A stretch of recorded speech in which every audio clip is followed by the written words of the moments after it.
That's right now. Make the tea while I finish making the bread. They'll be ready for it, I'd say, ma'am. 'Tis thirsty work to be saving hay for as hot as this. You may as well take your own tea up to the meadow and stay there to help, because I want Mr. Larry to come here at once. Tell him Mr. Brannigan will be here any minute and will be wanting to see him. Very good, ma'am. I like taking a hand at the hay anyway. So I've noticed, especially since we've taken on those extra men. Poor Carmody is in the shade now altogether.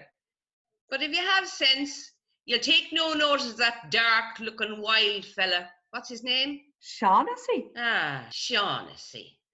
Them wondering spalpeens are no good to a girl. Wisha, 'tis true, I. Carmody is a steady man. He is, but he's terrible dead and alive.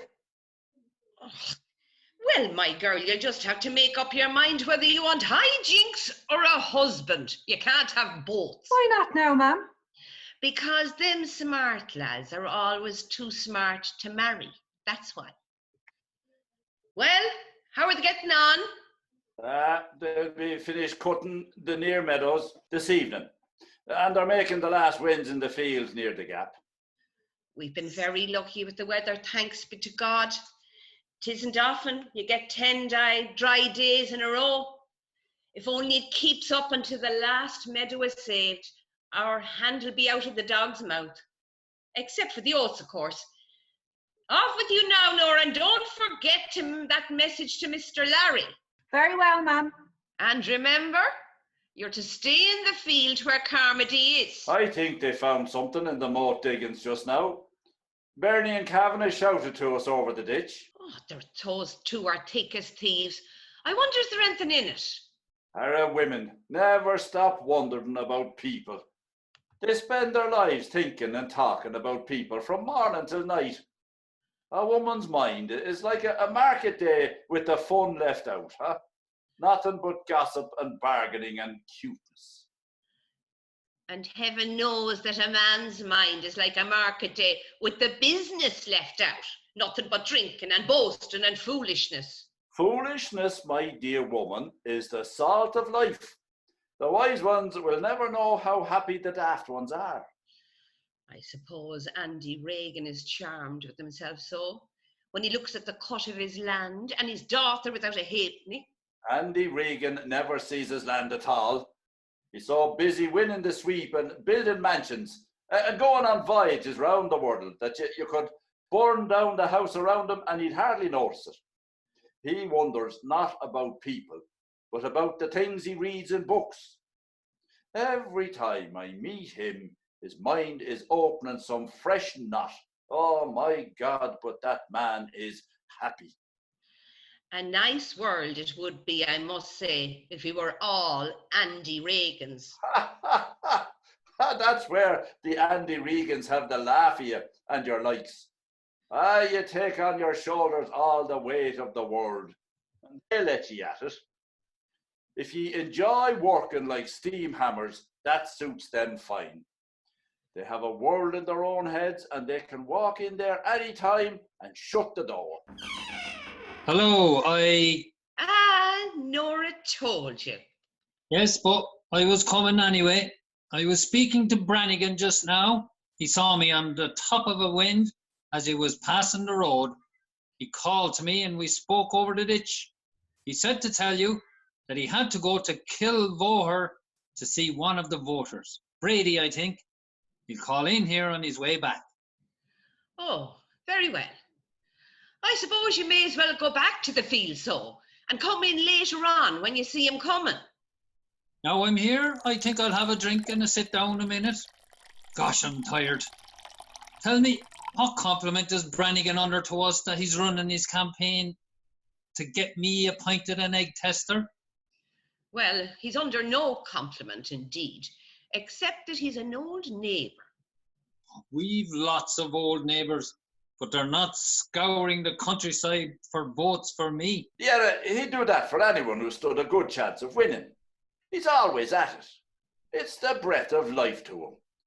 there's the excitement of the canvassing and the pride of winning 9 times out of 10. Does Brannigan's candidate win 9 times out of 10? Willie Brannigan's the sort of man who could win the Derby on a 3-legged horse. When he told me he'd run you for the egg testing job, I felt I needn't worry anymore. If he's such a great electioneer, it's a wonder he hasn't nailed down a fine job for himself. You'd think a man like that would be in the government. Not at all. Anyone who spends his own time on other people's business never has any spare for his own. But what does he get out of it all? Get out of it. Yes, I mean, if he's always pulling jobs for people, what does he get out of it? Nothing. Nothing.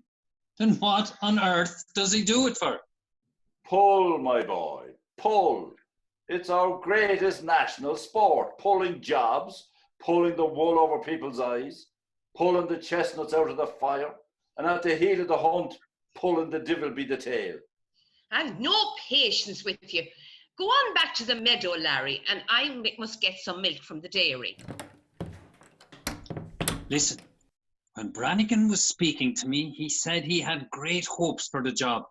And now you and my mother talk as if it were as good as mine. I'm afraid it looks like it, boy, since Brannigan came on the scene. Then it's no use you're putting off your effort against the match any longer. Do your stuff now, Uncle Paul. Go on. We might as well wait and see what happens to you first. No, sure, the longer the match is on foot, the more it will gather force and the harder it will be to break it. Do it now. Do it when my mother comes in. You're hopping it to the meadow, I suppose, and leaving me to face the music. I am not. I'll stick around. You don't mean to say you're afraid of my mother? I'm not afraid of her, exactly. But women don't follow the Queensberry rules. One false move and they claw the eyes out of you. Here she is. Steady the buffs. Are you still here, Larry? You might as well carry the machine knife down with you when you're going. I'll be off in a minute. Have a cigarette, Uncle Pod. Oh, no, them fags of yours aren't worth a damn, Larry, me boy. I'll have a draw on the pipe. Tell me, ma'am, there's a thing I meant to ask you. Did my name come up at all when you were fixing up this match with Keogh? Seeing that Larry knew about the egg testing job before I even had the chance to tell him, I'd say you'd a good knowledge of my conversation with Danny Keogh. Oh, that conversation. Sure, I know that by heart, but I was wondering if you explained matters to him in any other conversation since. When had I a conversation with him since? And what need was there of it? What was there to explain? Didn't I tell him you had your rights in the house? Oh, you did so. Begorra, you spoke up for me well. Mind you, I liked hearing you say that my bark was worse than my bite. It showed that you have a bit of gratitude in you after all. Gratitude? And in what way am I beholden to you that I should feel gratitude to you? Well, now, you must admit that I never closed my hold on you all these years. Your hold on me? What raven is this? I often said that your tongue would outlast your mind, my poor man, and now I see that I was right. Oh, my memory is still as keen as a razor. Have you forgotten the agreement that my brother John, your husband, ma'am, signed with me when you came to this house? Didn't you hear me with your own 2 ears? And you spying above on the stairs, saying that you had a room in this house and always would have? Oh, I heard you say that all right. But the heart of the matter you never touched at all. Mind you now, that wasn't fair to Keogh. He's an ignorant macaque, sure enough, but a bargain is a bargain, and it was off the rails entirely to hide the important fact from him. There's only one thing I ever had in common with you, Paul Fogarty, and that is that I'm not afraid to speak out to anyone and to say what's to be said. Let you speak out now and say what you're driving at. When you were telling Kyo about me having a room here, you didn't tell him which room. Which room? What's he talking about? Which room but your own room? And which room is that? Larry, don't you think there's something wrong with your uncle? No, he seems at the top of his form. Answer me, woman. Which room is my room? Why, your bedroom. The room you sleep in, of course. And what makes that my room any more than any other room in the house? Because you picked it out for yourself. You sleep there and you keep your things there. Very well. Do you see that settle? I do. I now intend to sleep in that settle bed. Yes, ma'am, I'm moving into the kitchen. This will be my room from now on. You can't. You can't do this. You're mad. You're trying to make trouble with the Kyos. You're trying to break the match. That's a most unfair accusation, ma'am. As you'll admit now, if you pause for a moment. How could my taking the kitchen as my room break the match in heaven's name? Aren't there rooms enough left in the house, huh? Surely it isn't here the young couple were going to sleep. Though mind you, that's a grand settle. I've had me eye on that settle bed for some time now. I find I'm falling out of the bed a lot lately, and the great thing about a settle bed is that you can't fall out of it. You think you can get away with this? Well, you'll find out your mistake. You'll find out you're biting on iron before you're a day older. Now, another great advantage is the fire. Now, Larry, you've often said to me that the best thing for my rheumatics is heat. I ask you, how am I to get heat except in the kitchen? Sure, a fireplace in a bedroom was unheard of when this house was built. You've no case in law. Oh, haven't I? What are you so upset about, so? I'm upset to see you behaving like a lunatic. Don't you know very well that the agreement meant a bedroom? Any room you sleep in is your bedroom. I am now going to sleep in this kitchen. You'll have to stick to the room you had up to now. And what room had I up to now? Huh? There's where I was ahead of you, man. Tell me, Larry, when you were a little shaver, where did I sleep? In the front room of the parlour. Right. And tell me, when you were going to the national school, where did I sleep? In the back room of the Give parlour. up this catechism. And again now, Larry, when you were going to the monk's school, where did I sleep? Yeah, sure, you were always changing about upstairs and downstairs and over and thither, as long as I can remember. I wasn't I? Oh, very well. Do you see the point of it all now, ma'am? I do not. But it makes no difference anyway, because you haven't a leg to stand on. Oh, haven't I? You see, I never settled in one room for 7 years running because I wanted to avoid a squatter's right. I wanted to remain free to move from room to room. You didn't object then, and you can't object now. I'm afraid you did let him establish a precedent there, Mother. You against me too. But of course, you'd like this match broken. I can't understand why you think this would break the match. I'd be on the best of terms with you all as usual, and I might even let Maureen Keogh, or Maureen Fogarty as she'd be then, come into the kitchen sometimes to inquire for me rheumatics. Sometimes. If you want to sleep in the settle bed, do. And I hope it rolls up some night with you inside it. But you can't stop us from using the kitchen as usual. There, I disagree with you, ma'am. I can, and I will. I can't have people tramping upstairs and downstairs, walking in one door and out the other all day long. I must get the stairs boarded up. And the back door, I'll have that bricked up too. It will cut out the draft. I'll use this connecting door myself, and I'll get a key made for it. And how do you suppose the life of the house is going to go on with you walling yourself up in the kitchen? We're to cook no meals, I suppose? It will be awkward for you, I don't deny. But you'll think of a way out. Yes, you'll think of a way out. You pay a clever architect, ma'am, and he'll take the whole house to pieces for you and stick it together again, back to front, before you'd have time to say Jack Robinson. The first thing we'd need would be an outside stairs, you know, like a fire escape. They have them in some places on the continent, so why not here?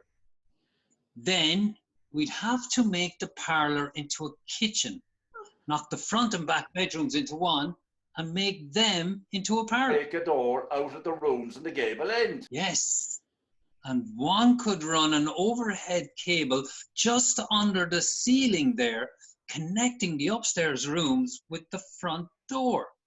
But perhaps you wouldn't care to allow that. No, I don't think so.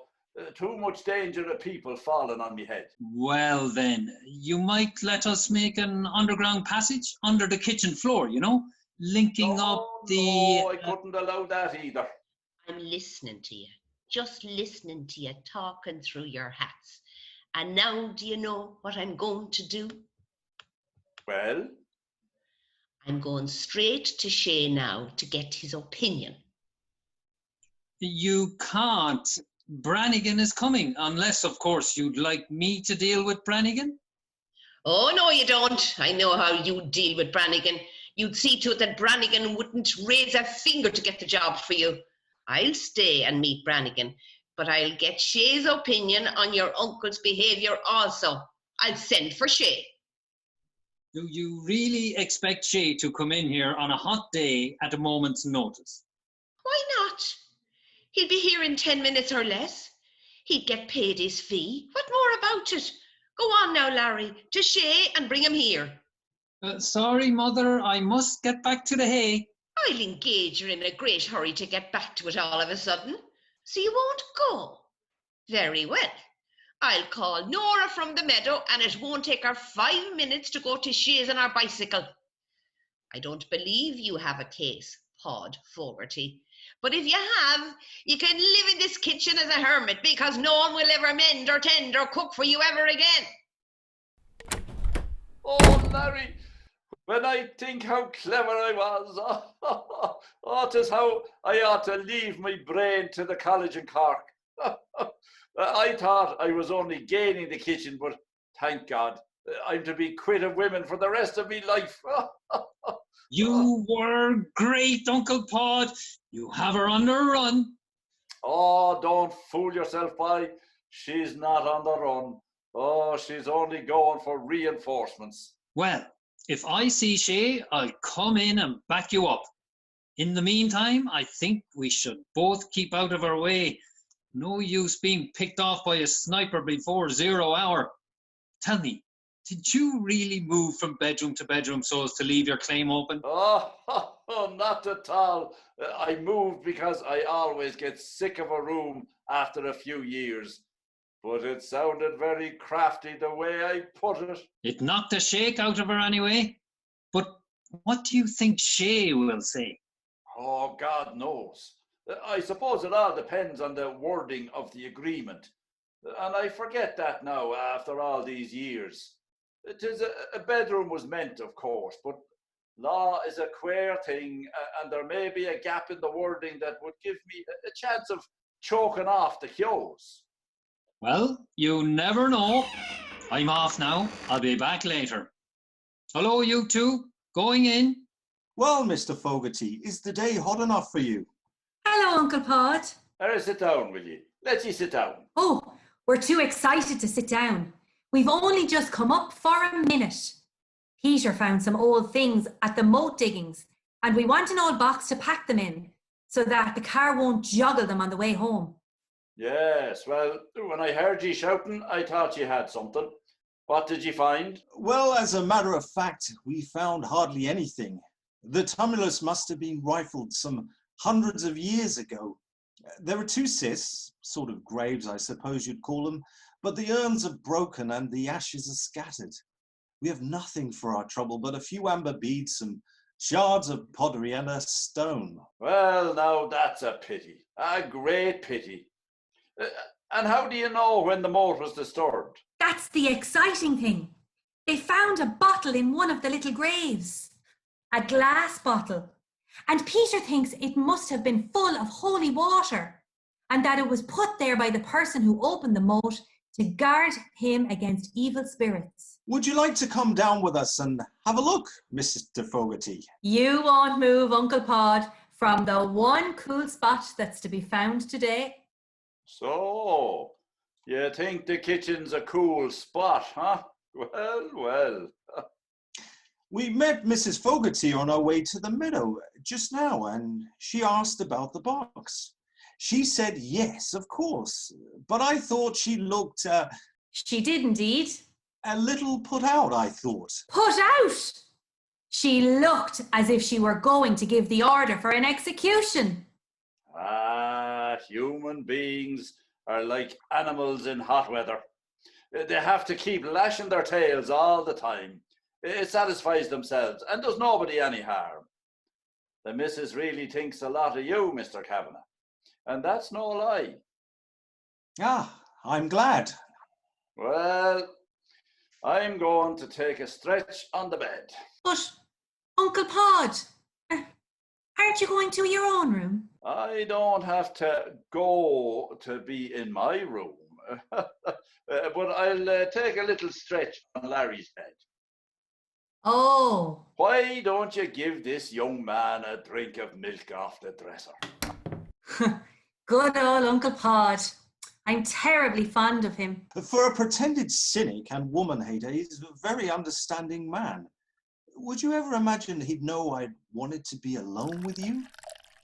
Have a glass of milk. Do you know, Bernie, I never met anyone who could keep a man kicking his heels more successfully than you can. Oh. It might appear that I get plenty of chances of being alone with you, that we understand each other very well.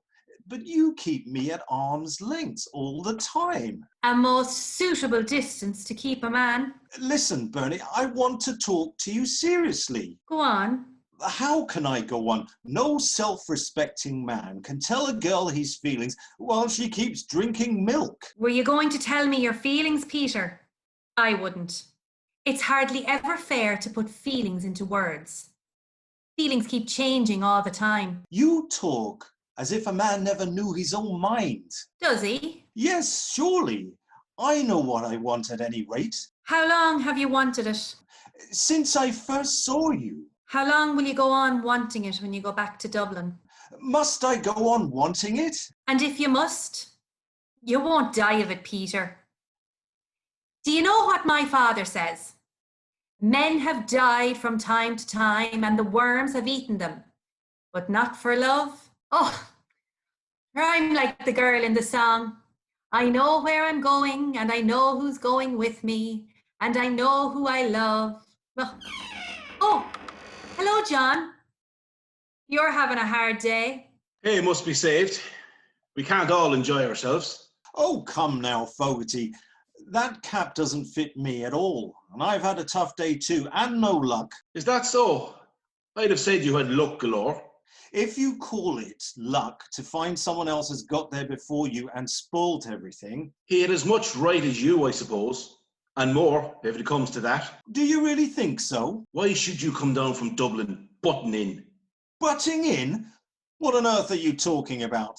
The fellow who did this is dead about 300 years. John, Peter is talking about the moat. It was broken into a long time ago, and all his trouble is wasted. I'm sorry, Kavanagh. I took you up wrong. That's all right, of course. Still, I should like to know what you were talking about. You accuse me of butting in. Butting into what? Well, this is very mysterious. Oh, never mind, Peter. Here, this is the box Aunt Ellie said we could have. The knife is what John came for. Come on, we'll give it to one of the men on the way down. All right, Bernie, whatever you say.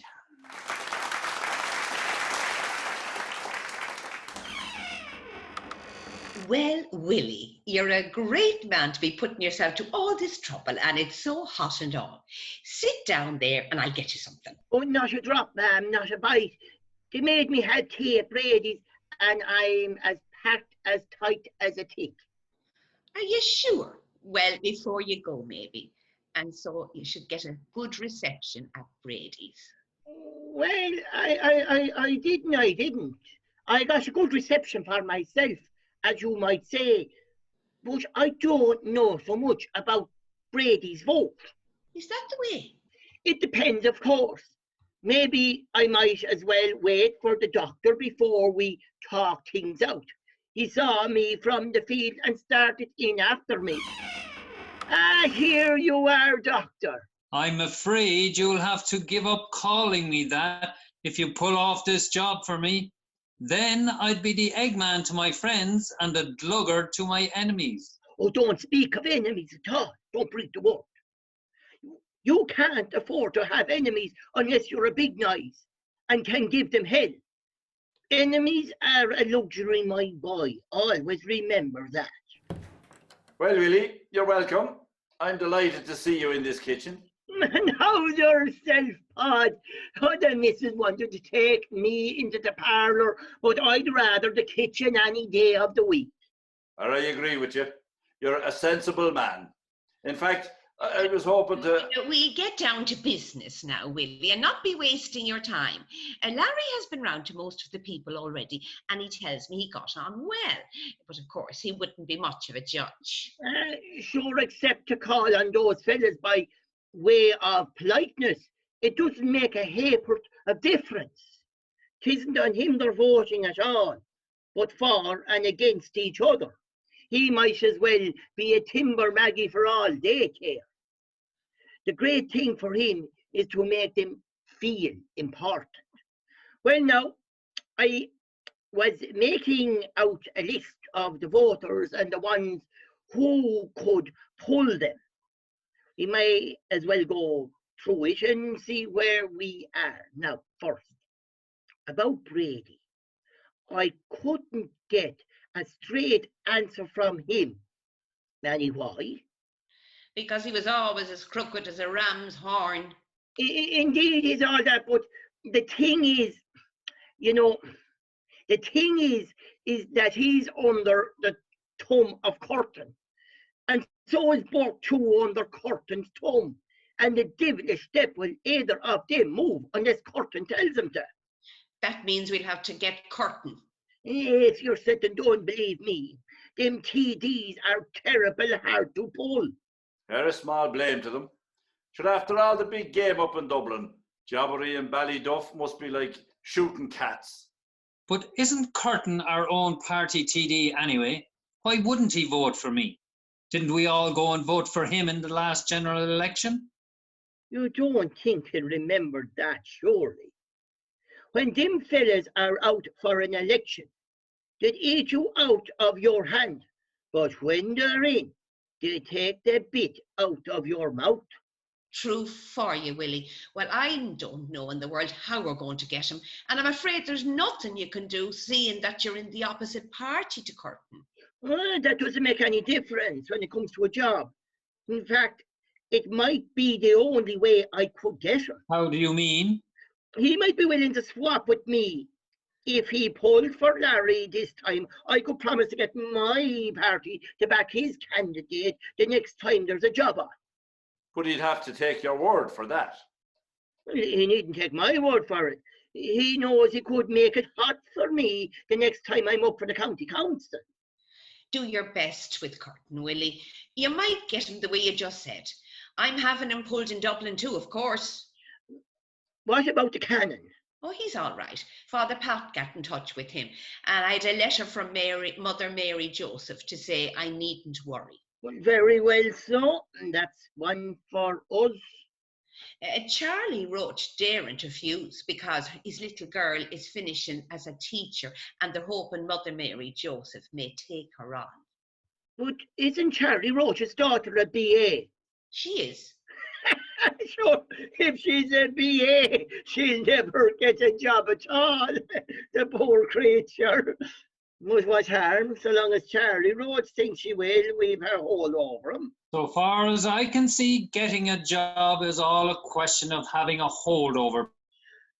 Yeah, of course it is one way or another. You scratch me and I scratch you. Well, that's two for us. We'd want at least six, 6 out of 10. How many more have you, Mrs. Fogarty? Well, I'm certain of O'Grady. How's that? Paddy O'Grady's married to Nora Rourke, and Nora Rourke is a sister-in-law of my first cousin, Jamesy Ryan. She's a bit far out, ma'am. But then again, how much do relations ever do for you when all is said and done? But you see, now that the big fesh is coming on, Paddy O'Grady wants to have it in his field so as to make something out of it. And don't you remember that Mother Mary Joseph's uncle is the great Irish writer? God, I missed that link. Who is he at all? Oh, God. You must have heard of Anmagin Rua. He'll be judging at the fish. Oh, great stuff, ma'am. 'Tis no harm to say you've a head on your shoulder. You're wasted, you know. You're a wasted woman. Well, according to the Constitution, the woman's place is in the home. A most unnecessary clause to my way of thinking. You're a terrible man. Now, we come to John Mara. Oh, hopeless, ma'am, hopeless. Don't waste your time bringing pressure to bear on Mara. He's backing the other chap from the Gaeltacht, saying the doctor here doesn't know a word of Irish. He never forgave us for going against his daughter that time he was beaten in the district nurse. There you are now, Mother. You spoiled my chances. Why did you care who was district nurse? I didn't, but I thought Mary Ellen Donoghue would win, so I got Mother Mary Joseph to back her. Fortunes of war, my boy, fortunes of war. You can't help backing the wrong horse sometimes. We must beat Mara off the field, and that will break his nerve, and he'll turn around to join my crowd the next time. But 'tis a very important point about the Irish. How is your Irish, doctor? Is good enough for egg testing. Well, now suppose you had to write a letter, say, to the department about egg testing. Could you do it in Irish? I do it like all the civil servants. I begin with a chara and end with Michel Lamas. Right you are, right you are. And never forget to use paper with an Irish watermark. Indeed, you needn't be a bit anxious about Larry's Irish. Larry had Irish in his matriculation, and as you know, matriculation is an exam that could carry you anywhere. Very good, so very good. Now, another vital point. What about the GAE? Okay. Don't bother about that. I'm captain of the college hurling team, as a matter of fact. Powerful, powerful. Bigart, you've a trump card there. We didn't mention Halpin yet. You won't get Halpin without a national record. How are you off a national record there, Doctor? How the hell could I have a national record when I wasn't even born the time the records were being made? Yeah, that's awkward, very awkward. Without a national record, we're sunk. Oh, if only I could have been running dispatches 10 years before I was born. But there it is. You can't fight against nature. But surely some of you must have done something during the troubled times. I believe the missus once stuck a nail in the tire of a tan lorry. Don't mind that man, he'd laugh at the kingdom of heaven. Mind you, now that I think of it, my father was very nearly evicted out of this place. 'Tis a bit far back. 'Tis better than nothing. Why didn't they evict you outright? Would make a better story that way. Because the landlord got the wind up and told him to keep the rent. Oh, that's hopeless altogether. Coming down to our own times, can you think of anything? Well, the Tans raided here for arms. And did they get them? No, there weren't any to get. Oh, we're sunk altogether. I remember well, they were so raging with disappointment that they broke every window in the house. What? And did you claim compensation from the government for them windows? No. Listen to me. We can make something out of this. 'Tis a very good thing ye didn't claim. How so? Because don't you see what ye didn't get in money, you can ask for in kind. Ye have a strong case now for helping, and when it comes to that, ye can try it on Curtin also. It could go down great, with the TD. What should? Here ye are that made a sacrifice for your country 6 windows. and never claimed a penny because of your high idealism. Sure, I didn't know we could. Keep that to yourself. Oh, well, what a pity it wasn't burned down the house that was. A great pity. But it's too late now. We must do with the best of what did happen. I'm surprised, Willie, that a man with your gifts couldn't invent something that'd sound better.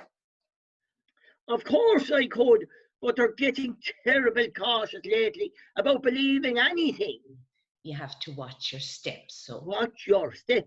Them fellas would hardly believe you were born unless you could prove it. I'm afraid you'll have to excuse me now, Willie. That'll be Mr. Shea. Shade the solicitor, do you mean? Yes, I'll take him into the parlour. If I'm not back before you go, Willie, sure, I'll see you tomorrow anyway. I better be off. I don't want to be hanging about, and Shay here, a little bird told me about the match. The missus will be up to her eyes now in the marriage settlement. Or what's your hurry? Let them manage their business inside. We can have our little chat here. You know, Willie, you're a very knowledgeable man. You've given me a great insight entirely into the way things are run. You have indeed. 'Tis most interesting to see how appointments are made. Pure merit every time. At this rate, paper qualifications, degrees and so on are all eyewash. Of course they're eyewash, if the fellow without them hasn't a stronger pull. If that is so, our universities might as well not be there. I wouldn't say that now. That's going too far altogether. Them colleges are a great way of solving the depression in farming. How's that? The poor bloody farmer is broken to the ropes these days. Broken to the ropes. So what is he to do with all his children? He hasn't enough money to marry them off or to set them up in land or the business. So what is he to do? Invest a few £100 per head in sending them to university. That's right. That's the ticket. And when they're finished in college, if they haven't the pull, they can always leave the country. That's fair enough. Oh, couldn't be fairer. Mind you, if they ever want to come back, twill tell against them that they left their native land in the first place. They get a kind of industry when they're across the water for a while, and we couldn't be expected to take the same of them. Now, how could we? How could we, where after they deserting Roisin Dove? How could you indeed? If they were worth their salt, they'd stay here and go on the rates.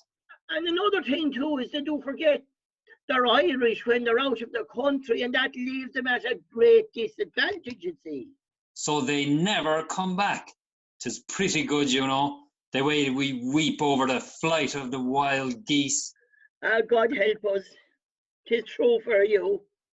How different everything would only be except for the Battle of Kinsale. Do you know what? When I do think of the flight of the wild geese, my blood boils. Well, I must be off. Tell your mother I'll do my best with Curtin and the others. I'll drop in tomorrow or the next day when I've something definite to report. We'll have to work very hard, very hard. 'Twill be decided this day week, so we haven't much time. All right, Mr. Brannigan, I'll tell her. Don't overdo it now. It's dangerous to exert yourself too much in this weather. Goodbye now, Willie. You're a brilliant man. Good day to you, Pod. Good day to you. See you soon again. There's great talk going on in the parlour. She'll be out in a minute. I'll know by the look of her before she opens her mouth. Cheer up. Even if she explodes your claim to the kitchen, Bernie has a card to play yet. You'd never know what Bernie would do next. She might get fed up and marry Kavanagh. I'd say he's keen, all right. I wonder if he's asked her. Oh, I don't know. I gave him a chance to when they were in here a short time ago. If he didn't ask her then, he soon will. You shouldn't want him to propose to her. If she accepted, you and I would be left to sink or swim. I'd like him to propose to her, whether she accepts him or not. A new lover is the best cement for a broken heart. 'Twould build up her pride and her courage again. And believe me, she'll need courage and pride if it ever comes to a contest with your mother. I hope it never will come to that. After all, why should it? Your claim may be okay, and, as a matter of fact, I may not get this job. Or your mother may fight with the cows. Or John might go mad and suddenly defy your mother. Or pigs might wrestle for stirabout. Well, John certainly looked very queer just now going towards the meadow. He wants to see you in the kitchen. Let him come out here if he wants to see me. It isn't suitable to bring him here. Come in. This kitchen is good enough for me, and it ought to be good enough for him. All right. If you don't want to see him, you needn't. In that case, you don't have to take my word for what he says. And what does he say? He says you've as much right to be in this kitchen as the man in the moon. My God, Larry, and to think they call that the weaker sex.